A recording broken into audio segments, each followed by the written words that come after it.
Nagsimula na nga ang protesta ng mga DDS cult ni Rodrigo Duterte at ng kanilang di umano'y mga kakulto sa Iglesia ni Cristo ngayong araw sa Maynila.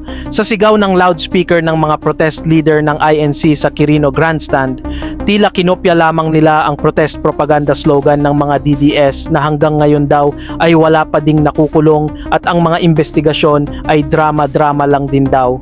Pero hanggang ngayon, walang nakukulong!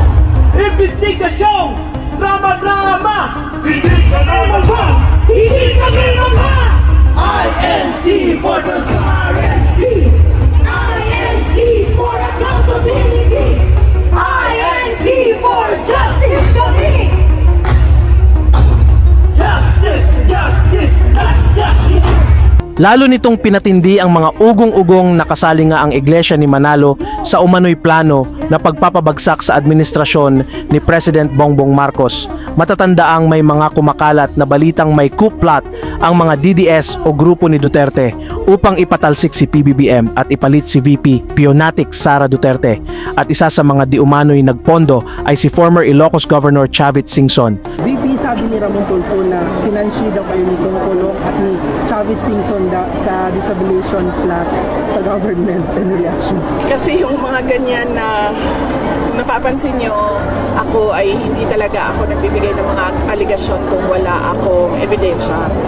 Ayon sa ilang online posts, nag-recruit pa raw ang mga tao ni Singson sa Ilocos Sur para sumali sa protesta kapalit ng libreng sakay at 5,000 piso. Nasa listahan kayo. Financial daw kayo. Ko nga eh.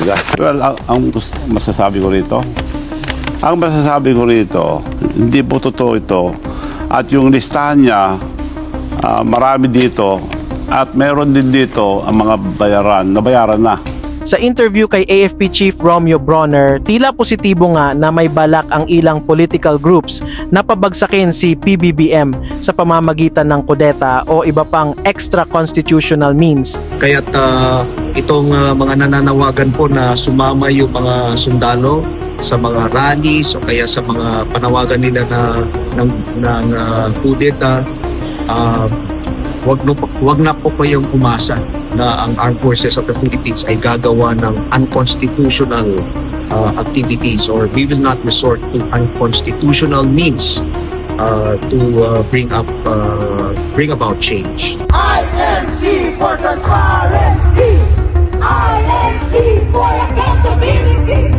INC for justice! Pero ayon naman kay Palace Press Officer Claire Castro, hindi daw nababahala si PBBM dahil abala ito sa pagtatrabaho, hindi gaya ng iba dyan na tila si VP Sara ang pinatutukuyan at puro paninira ang ginagawa. We are confident that the President has the support of the military and the police. Sino po ba kasi yung kinakabahan? Ngayon po kasi, puno po ang Pangulo ng trabaho. Kahit kagabi po, sabi ko nga po, umattend pa po siya ng event para sa ASEAN chairship. At pinasinayaan po yung logo po, saka yung official stamp ng ASEAN. So, ibig sabihin, tuloy-tuloy po sa Pangulo ang pagtatrabaho. At nakikita naman po siguro ng mga kasundaluhan natin, ng mga military, mga uniformed personnel at officials, kung sino ba talaga nagtatrabaho at sino lang po yung naninira. Mas gugustuhin po ba nila na ibagsak ang gobyerno at ipalit ang mga taong may bahid ng korupsyon?